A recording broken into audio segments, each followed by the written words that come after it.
ഇന്നെന്റെ ഭാര്യയെ കാണാൻ കക്ഷിയുടെ ജോലി സ്ഥലത്ത് പോയ കഥയാണ് കേട്ടോ. ഒരു വലിയ യാത്ര കഴിഞ്ഞിട്ട് ഇന്നലെ രാത്രിയാണ് ഞങ്ങൾ തിരികെ എറണാകുളത്തെത്തിയത്. എത്തിയ പാടെ തന്നെ ചിന്നു കൂടും കുടുക്കയൊക്കെ എടുത്ത് കോമഡി മാസ്റ്റേഴ്സിന്റെ ഷൂട്ടിന് വേണ്ടി ഹോട്ടലിലേക്ക് പോയി. കഴിഞ്ഞ കുറച്ച് ദിവസം ഞങ്ങൾ സുഹൃത്തുക്കളെല്ലാം ഒരുമിച്ചുണ്ടായിരുന്നു. അതുകൊണ്ട് പെട്ടെന്ന് ഒറ്റയ്ക്കായപ്പോൾ എന്താണെന്നറിയില്ല, ഒരു വല്ലായ്മ. ആ ഒറ്റപ്പെടൽ മാറ്റാൻ ഞാൻ ഒരു കാര്യം ചെയ്യാമെന്ന് തീരുമാനിച്ചു. നേരെ ഇടിച്ചു കയറി ചിന്നുവിന്റെ ഷൂട്ട് നടക്കുന്ന സ്റ്റുഡിയോയിലേക്ക് പോയാലോ എന്ന്. അപ്പോഴാണ് ഓർത്തത് നമ്മുടെ പഞ്ചൻ കക്ഷിയുടെ ആദ്യ സർവീസൊക്കെ കഴിഞ്ഞ് റെഡിയായിട്ട് ഷോറൂമിൽ ഇരിപ്പുണ്ടല്ലോ എന്ന്. ഒട്ടും താമസിപ്പിച്ചില്ല, കുളിച്ചൊരുങ്ങി നേരെ പഞ്ചനെ കൂട്ടാൻ ഇറങ്ങി. അപ്പോഴത്തേക്കും ബുക്ക് ചെയ്ത ഊബർ ഓട്ടോയും എത്തി. ഓട്ടോയിൽ കയറിയതും ഞാൻ ശരിക്കും ഞെട്ടി. അല്ല, ആരായാലും ഞെട്ടും. അമ്മാതിരി സെറ്റപ്പ് ഓട്ടോറിക്ഷ. ദേ, ഒന്നാം തരം ഗോൾഡ് ഫിനിഷിങ്ങിലുള്ള റൂഫിംഗ്, ഹാൻഡ് റെസ്റ്റ്, ഉഗ്രൻ കുഷനോട് കൂടിയ സീറ്റ്, സ്ലൈഡിംഗ് വിൻഡോ. ഇതൊന്നും പോരാതെ നല്ലോണം സംസാരിക്കുന്ന ഒരു ഓട്ടോ ചേട്ടനും. എറണാകുളത്തെ ട്രാഫിക് കാരണം 1.5 മണിക്കൂർ നീണ്ടു നിന്ന രാജകീയമായ ആ ഓട്ടോ യാത്രയ്ക്കൊടുവിൽ ഞാൻ സർവീസ് സെന്ററിലെത്തി. ദേ കിടക്കുന്ന നമ്മുടെ ചുള്ളൻ. ആദ്യ സർവീസ് ഫ്രീ ആയതുകൊണ്ട് തന്നെ വലിയ താമസമില്ലാതെ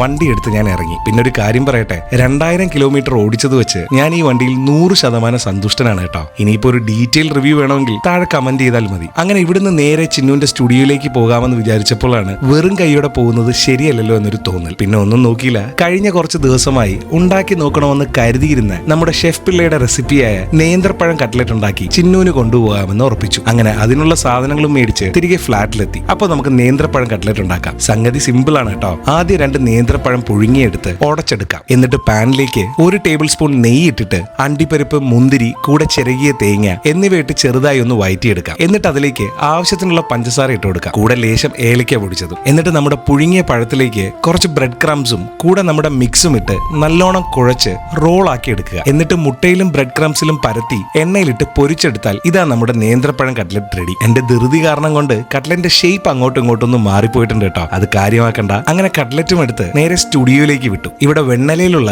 അമൃത TV സ്റ്റുഡിയോയിലാണ് കോമഡി മാസ്റ്റേഴ്സിന്റെ ഷൂട്ട് നടക്കുന്നത്. സ്റ്റുഡിയോ എത്തിയതും മഴ തുടങ്ങി. മഴയത്ത് കക്ഷിയെ സാരിയിൽ കാണാൻ ഒരല്പം കൂടെ സുന്ദരിയായിട്ട് എനിക്ക് തോന്നി. അങ്ങനെ നമ്മുടെ നേന്ത്രപ്പഴം കട്ട്ലറ്റ് കൊടുത്തു. കട്ട്ലറ്റും വാങ്ങി എന്നെയും കൂട്ടി അകത്തേക്ക് കയറി. നോബിച്ചേട്ടനും കുട്ടേട്ടനും അലീനയ്ക്കും ഡയാനയ്ക്കും എന്തിന് ശ്വേത ചേച്ചിക്കും കട്ട്ലറ്റിന്റെ ചെറിയൊരു പങ്ക് കൊടുത്തിട്ട് ചിന്നുവും കട്ട്ലറ്റ് കഴിച്ചു. എല്ലാവർക്കും നമ്മുടെ കട്ട്ലറ്റ് ഇഷ്ടപ്പെടുകയും ചെയ്തു കേട്ടോ. പിന്നെ കുറെ നേരം എല്ലാവരുടെ കൂടെയും സൊറയൊക്കെ പറഞ്ഞിരുന്നിട്ട് ഷൂട്ട് തുടങ്ങാറായപ്പോഴത്തേക്കും ഞാൻ അവിടെ നിന്ന് ഇറങ്ങി. അല്ലെങ്കിൽ ഇവിടെ വന്നാൽ എന്തോ സ്വന്തം കുടുംബത്തിലേക്ക് വന്നൊരു പ്രതീതിയാണ്. അപ്പോൾ അടുത്ത കഥയുമായി ഉടനെ തന്നെ വരാം. അഭിപ്രായങ്ങൾ രേഖപ്പെടുത്തുക, കൂടെ വിമർശനങ്ങളും. അപ്പോൾ എന്നാൽ അങ്ങനെ ആകട്ടെ.